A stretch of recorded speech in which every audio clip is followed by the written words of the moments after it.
ఈవెంట్లో మేము trailer launch చేసినప్పటి నుంచి మీరందరూ ఆ పాజిటివ్ ఎనర్జీ బోల్డ్ అంత టీంకి ఇచ్చారు. అండ్ ఆ పాజిటివ్ ఎనర్జీ రోజు రోజుకి మల్టిప్లై అవుతూనే ఉంది. అండ్ ఐ థింక్ రిలీజ్ రోజు ఒక మంచి సినిమా తీసినప్పుడు ఎంజాయ్ చేయటం సహజం. బట్ ఇది ఫస్ట్ టైం అనుకుంటే నా కెరీర్లో 3 రిలీజ్ రోజులు లాగా అనిపిస్తున్నాయి.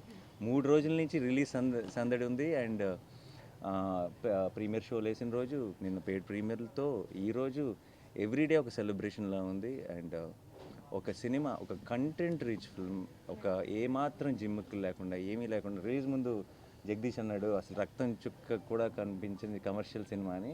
అండ్ ఈరోజు థియేటర్స్లో రియాక్షన్స్ కానీ ఎక్కడైనా వీడియో క్లిప్స్ చూసినా అన్ని చోట్ల విజిల్స్ క్లాప్స్ కొడుతుంటే ఐఎమ్ వెరీ వెరీ హ్యాపీ. ఎందుకంటే not because we succeeded, not because of anything, but I feel this is the strength of Telugu cinema. Where where చాలాసార్లు చాలా ఈ ఉంటేనే ఆడతాయి,